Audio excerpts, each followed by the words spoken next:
Merci de votre attention. On commence par cette nouvelle.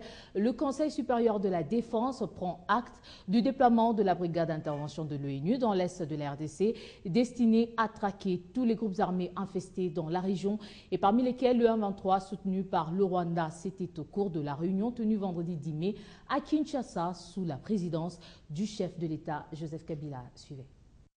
Le président de la République, chef de l'État, commandant suprême des forces armées de la République démocratique du Congo et de la police nationale congolaise, son Excellence M. Joseph Kabila Kabange, a présidé une réunion du Conseil supérieur de la défense de l'analyse de la situation sécuritaire. Celle-ci a été jugée globalement satisfaisante, nonobstant certaines perturbations par-ci, par-là.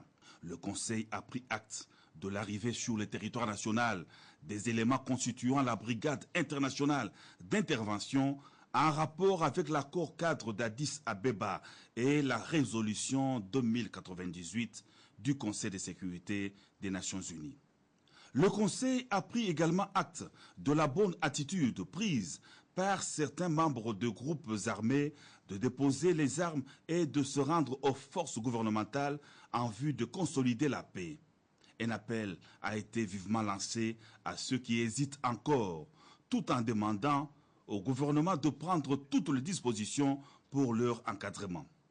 Le Conseil a adressé les condoléances les plus attristées à la MONUSCO, au Pakistan et à la famille du casque bleu qui a perdu la vie dans une embuscade tendue par des inciviques dans la nuit du 7 au 8 mai 2013 à Chidao, dans les territoires de Walungu, à 17 km de Bukavu.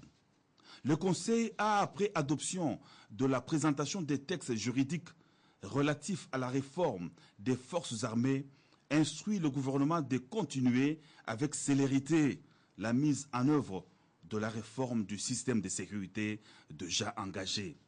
Faite à Kinshasa le 10 mai 2013 pour le Conseil supérieur de la défense, Alexandre Lubantambo, vice-premier ministre, ministre de la Défense nationale et des anciens combattants.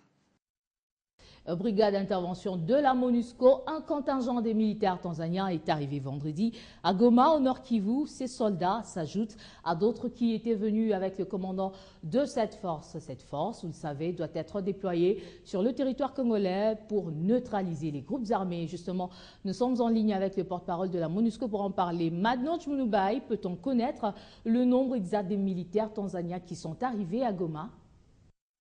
Écoutez, vous savez que ça, c'est que vous posez une question militaire. Tout ce que je peux vous dire, c'est que les soldats tanzaniens ont commencé à fouler le sol congolais. Mais quand vont-ils commencer à traquer les forces négatives? C'est une opération militaire. Dans un premier temps, il faut d'abord donner le temps à ces militaires qui arrivent de s'installer, non physiquement, non seulement eux-mêmes, mais leur matériel, que le matériel arrive, que le matériel soit inspecté, que le matériel soit déclaré en situation d'entreprendre les opérations. En ce moment, les opérations vont commencer. Face à la présence des éléments de la brigade d'intervention à Goma, le M23 devront donc se transformer en politique pour échapper à l'attaque. Tout ce que je peux vous dire, c'est que cette force d'intervention qui arrive a un mandat très clair qui concerne la traque et la neutralisation de tous les groupes armés qui constituent la source de l'insécurité à l'est de la République démocratique du Congo. À ce que je sache, le M23 figure bel et bien dans la liste des groupes armés stipulés dans la résolution 2098. Merci Madnoj Munubai. Je rappelle que vous êtes porte-parole de la MONUSCO. En se rendant à l'Assemblée nationale, donner des orientations aux différentes structures de la société civile en rapport avec le choix des nouveaux animateurs de la CENI, c'est l'objectif de la réunion de ce samedi entre le bureau de l'Assemblée nationale avec les animateurs de la société civile congolaise. Toutes les composantes disposent de 7 jours pour présenter les prétendants au bureau de la CENI. Les candidats devront répondre aux critères de sélection, niveau d'études, expérience et bonne moralité. Crispin Chibasso. Le bureau de l'Assemblée nationale est déterminé à faire respecter les délais pour le choix de nouveaux animateurs du bureau de la CENI. Après les confessions religieuses, les groupes parlementaires de la majorité présidentielle et de l'opposition, ce samedi, le président de l'Assemblée nationale, Obemina Kunjalan-Joko, a rassemblé toutes les structures de la société civile congolaise pour échanger et communiquer les prescrits de la loi dans le but d'orienter les différentes composantes à faire un choix judicieux dans le délai de 7 jours et respecter les critères de sélection. On a demandé 3 personnes dans la société civile, dont une personne proviendrait des confessions religieuses, une personne de la thématique droit de la femme, je précise, droit de la femme, et puis une thématique qui en fait va s'occuper de l'éducation civique et électorale. Alors avec le président, il nous a expliqué comment ça devrait se passer dans toute liberté. Placés devant leurs responsabilités, les membres de la société civile congolaise devront concilier leurs points de vue pour trouver les consensus, ainsi transcender les divergences qui les caractérisent. Il nous a placés devant notre responsabilité. Nous avons d'ici jusqu'à vendredi pour qu'on arrive à présenter ces oiseaux rares qui doivent représenter la société civile. Donc il nous a appelé à plus de responsabilités, que tous les acteurs qui seront engagés s'organisent en toute responsabilité parce que le temps n'est pas en notre faveur. La démarche poursuivie par les bureaux de l'Assemblée nationale devra déboucher sur la mise en place de nouveaux animateurs du bureau de la CENI. Sur les 13 membres du bureau, la majorité présidentielle devra être représentée par 6 membres, l'opposition 4 membres, la société civile par 3 membres. La démarche entamée pour les renouvellements de membres du bureau de la CENI confirme la volonté des autorités congolaises de poursuivre le processus démocratique en RDC. On revient sur l'an 1 de l'investiture du gouvernement Matata avec le bilan que doit établir chaque ministre dans son secteur respectif, avec des résultats que les instituts de sondage et journaux ont publiés sur base de la feuille de route du gouvernement. Mais alors, combien doit-on retenir pour chaque ministère? Vous avez découvert les 10 premiers vendredis et aujourd'hui, on vous propose les 10 autres. Suivez. Avenue Roi-Baudouin, commune de La Gombe. C'est ici que s'est écoulé les 365 jours de Matata, avec les 1165 actions projetées pour l'ensemble du gouvernement. Selon certains instituts de sondage et journaux tels que Géopolis et Forum des As, qui se sont basés sur la feuille de route pour évaluer l'action gouvernementale, c'est un Matata professeur devenu par le coup prof Mapan. Tels des étudiants, leurs excellences, combien chacun a obtenu. Après Raymond Chibanda des Affaires étrangères, c'est le ministre du Genre, Geneviève Inagossi, 78,60%, avec 7 actions réalisées totalement, 6 partiellement sur les 14 actions prévues. Patrice Kitebi, ministre des Finances, lui a été crédité de 73,24. Fridolin Kaswechi, ministre en charge de l'aménagement du territoire, urbanisme, habitat, infrastructure, travaux publics et reconstruction, 67,78%, avec 2 grandes actions réalisées totalement, 8 partiellement, sur les 19 qui figurent sur sa feuille de route. Trifon Kinké de PTA Antique, 63,50%. Il est suivi du ministre de l'Intérieur, Sécurité, Décentralisation et Affaires coutumières, Richard Mouyège, 62%. Martin Kaboué-Loulou, ministre des Mines, 57,69%, avec 26 actions retenues. En position de faiblesse, le ministère de la Jeunesse, Sport, Culture et Arts, 47% sur les 80 actions figurant dans la feuille de route, 14 réalisations seulement ont été enregistrées. Et la liste est clôturée par Alexandre Lubantambo, vice-premier ministre et ministre de la Défense nationale et ancien combattant, 43%. 11 actions seulement ont été réalisées sur les 50 retenues dans la feuille de route. L'ensemble du gouvernement est auréolé par son bilan qu'il juge à plus de 70% de réussite. Oui, des performances ont été réalisées, mais l'impact des résultats doit être visible dans les quotidiens des Congolais. Une amélioration reste à espérer au cours de cette deuxième année. Restant sur ce dossier, en un an de l'équipe gouvernementale Matata, l'œuvre de la reconstruction a été poursuivie dans le domaine des infrastructures routières et de la voirie à travers le pays. Bien que timide, on a assisté à la réhabilitation de plusieurs bâtiments de l'État. Le ministère des ITPR a également signé un contrat de ville pour un montant de 100 millions de dollars américains sur 6 ans pour le développement urbain de 6 villes de la RDC. Autre détail dans cet élément.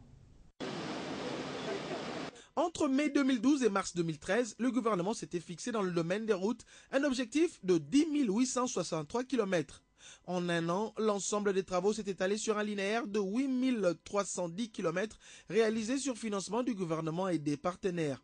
On peut citer notamment le revêtement en monocouche de la route Likasi-Kolwezi, le début de la réouverture de la route Kasomeno vers Pueto, la connexion Kisangani-Buta, Kalemi-Ouvira, le début de la connexion Bukangalonzo-Popokabaka, Kisantu-Ngindinga, Kananga-Lac-Mukamba et Mbujimai. Dans le souci de matérialiser cette vision, le Premier ministre avait lancé en décembre 2012 le programme de réunification du territoire national par voie routière financé à hauteur de 40 milliards de francs congolais. Au premier trimestre, le RRR a procédé à l'ouverture et au reprofilage de 150 km, au rechargement de 63 km et aux travaux d'assainissement sur un linéaire de 95 km. Dans le domaine de la voirie, en un an, une cinquantaine de kilomètres de route a été revêtue dans le cadre de la modernisation et la réhabilitation des voiries de Kinshasa et d'autres villes du pays, telles que Lubumbashi, Kananga, Kisangani, Goma et Kindu. Le ministère de l'Aménagement du Territoire, Urbanisme, Habitat, Infrastructures, Travaux publics et Reconstruction, dirigé par Fridolin Kasweshi, a, entre 2012 et 2013, procédé à la réhabilitation de plusieurs bâtiments publics de l'État, comme l'indique ce tableau. Des réflexions sont en cours pour une meilleure prise en charge des immeubles publics par des partenariats publics-privés. Un autre volet, c'est l'urbanisme et habitat où plusieurs défis sont à relever. Toutefois, le gouvernement a réglementé la délivrance du permis de construire dont le délai est passé de 90 à 30 jours. Deux faits marquants à relever également dans ce secteur pour une première année du gouvernement Matata. Le lancement officiel des travaux de la pépinière de Bandalungwa en vue de la construction de plus ou moins 1000 logements et des infrastructures urbaines communautaires de proximité, la mise en exploitation du fleuve Congo Hôtel, un complexe hôtelier de standard international 5 étoiles réalisé en partenariat public-privé. Des contraintes d'ordre financier pour la bonne réalisation des travaux, il y en a eu également. À cela, faut ajouter l'inexistence d'entreprises capables d'exécuter des travaux de grande envergure dans certaines provinces de la République. Un tour des chantiers en cours d'exécution dans la ville de Kinshasa. La délégation de l'Office de voirie et drainage qui exécute ces travaux, dont 15 chantiers à Kinshasa, ont été visités tour à tour ce samedi, en commençant par le pont Bokassa, l'avenue Université, Sefou et Itimbiri, également les avenues aux alentours de la Comature près de la place des Évolués. La visite s'est achevée sur le boulevard Lumumba. Depuis des années, la ville de Kinshasa s'est transformée en chantier. La ville subit un coup de marteau qui pourra, dans les tout prochains jours, faire de cette ville une des belles villes du continent africain. Nous sommes à la place des Évolués, non loin de la primature. Ici, l'Office des voiries et drainage est en pleine réhabilitation de la voirie urbaine. Nous sommes en train de poser les enrobés sur les voiries qui sont aux alentours de la primature. Tout simplement parce que ces voiries sont en dégradation très avancée et qui nécessitent qu'une réhabilitation soit faite. Peu avant, la visite de chantier par les présidents du conseil d'administration de l'Office des voiries et drainage a conduit la délégation au pont Bokassa, l'avenue des Universités, puis les boulevards Lumumba, où s'effectuent les travaux de construction des séparateurs en béton. Tout ça, c'est toujours sous l'impulsion du chef de l'État avec l'appui du Premier ministre pour voir un tout petit peu qu'est-ce qui est faisable avec des moyens de bord. Également au pont Mollard à Bandalungwa, le constat est fait et le gouvernement devra s'atteler à moderniser ces ponts avant qu'il ne s'affaisse. Parlons circulation routière. Une semaine après l'accident survenu sur le boulevard Sendoué, le ministre des Transports et Voies de Communication vient de rompre le silence pour rappeler à l'ordre tous les conducteurs et propriétaires des véhicules du Congo. Il a également promis quelques mesures strictes dans un bref délai afin de réduire le nombre d'accidents dans l'ensemble du pays. C'était au cours d'une rencontre qu'il a organisée à Fatima vendredi avec l'association des chauffeurs du Congo et l'association des propriétaires des véhicules. Suivez. Enfin, le ministre de Transport et Voies des Communications, Justin Kalumba, sort de son silence face à cet accident de circulation qui a endeuillé la population congolaise le vendredi 3 mai dernier sur le boulevard Sendwe. Justin Kalumba a relevé 10 fléaux dans le chef de chauffeur qui serait à la base de la majorité d'accidents. Il reproche aux conducteurs des véhicules le non-respect de la signalisation routière, le dépassement dangereux, les stationnements anarchiques, l'excès de vitesse, l'usage de faux permis de conduire, la conduite sur les trottoirs, l'usage